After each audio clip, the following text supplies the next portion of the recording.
Bonjour et bienvenue dans cette nouvelle vidéo de Draw My Economy. Aujourd'hui, on va voir que la France a encore battu son record de déficit commercial et que, bien évidemment, le gouvernement et les journaux mainstream vous diront que c'est la faute de Poutine.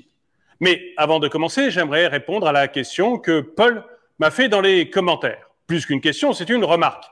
Pollution me dit que toutes ces pénuries, c'est un vrai casse-tête pour les industriels. Eh bien, Paul, pas que pour les industriels, pour tous les patrons. Regarde, par exemple, la pénurie d'huile de palme, c'est un véritable problème pour les plongeurs. Vous-même, si vous avez des remarques à me faire, n'hésitez pas à les faire dans les commentaires. Toujours avant de commencer, eh bien, si vous n'êtes pas abonné, je vous suggère de le faire et de cliquer sur la cloche pour être prévenu lorsque je sors une nouvelle vidéo. Vous pouvez aussi aider financièrement la chaîne en cliquant sur le bouton « Rejoindre » qui est juste en dessous de la vidéo.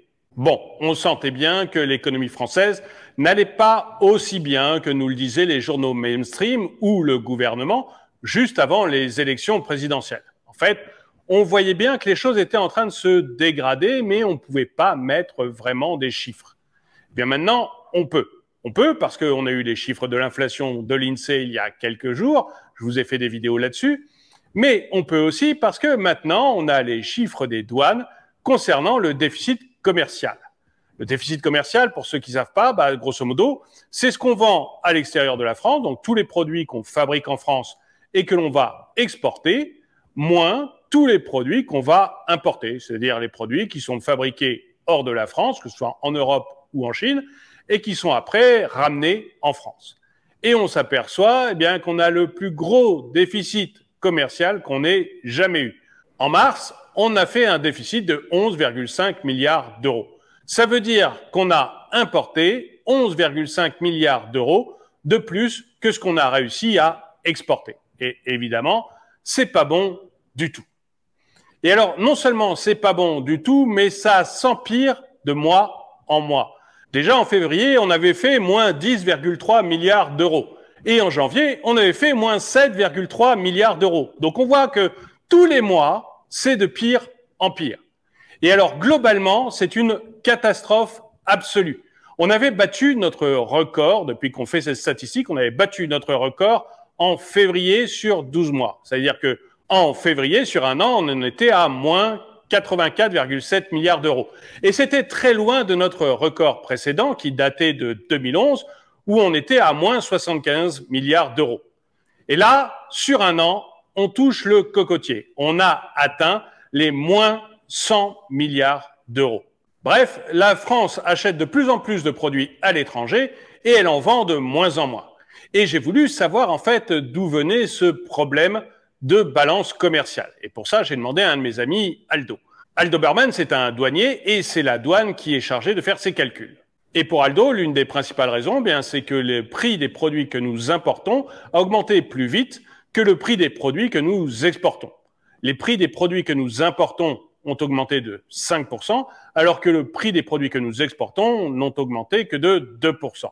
Et c'est là que le gouvernement et les journaux mainstream, qui ne font que répéter ce que dit le gouvernement, vont vous dire que c'est la faute de Poutine.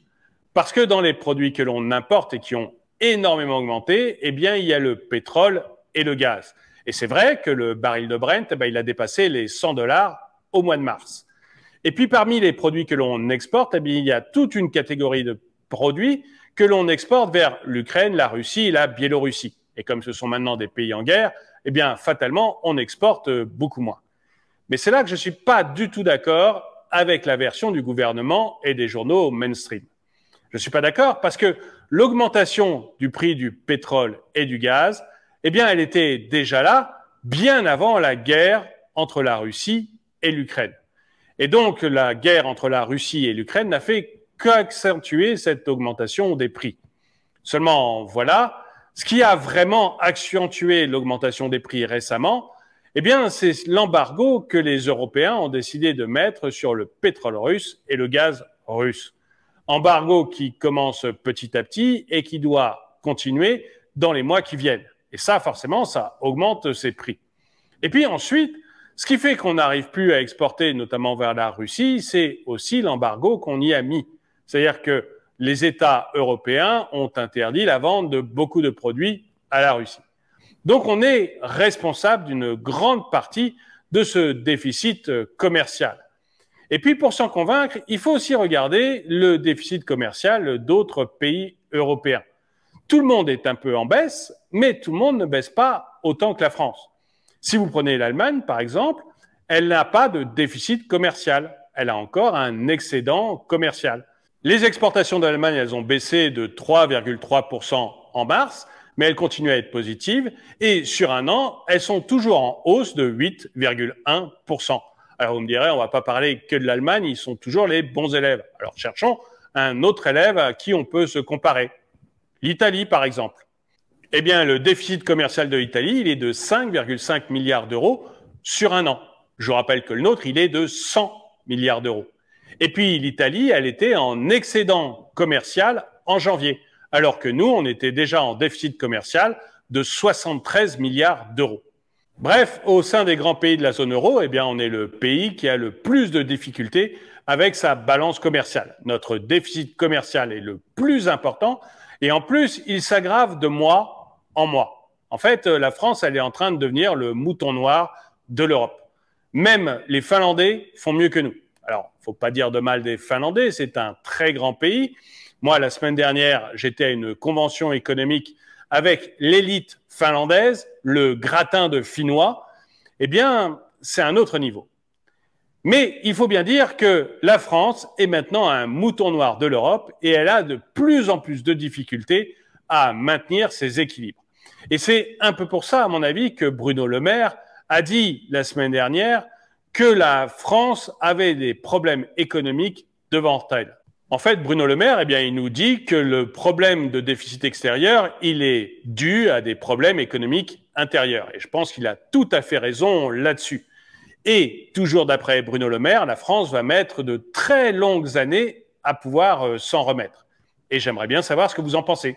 Est-ce que vous pensez que la France va s'en remettre et que ça va être long? Ou pensez-vous que c'est juste conjoncturel et qu'on va s'en sortir assez vite? Dites-le moi dans les commentaires. Et avant le dicton du jour, eh bien, je vous conseille d'aller voir cette vidéo de Top Tortue sur les 10 guerres les plus meurtrières de l'histoire. Ça vous fera relativiser la guerre en Ukraine. Je vous mets un lien ici dans la vidéo et dans la description. Et le dicton du jour. Il faut prendre le taureau par les cornes et Poutine avec des pincettes. Merci d'avoir regardé cette vidéo, mettez-lui un pouce vers le haut, commentez-la, partagez-la. Merci à tous ceux qui soutiennent la chaîne et je vous dis à très bientôt.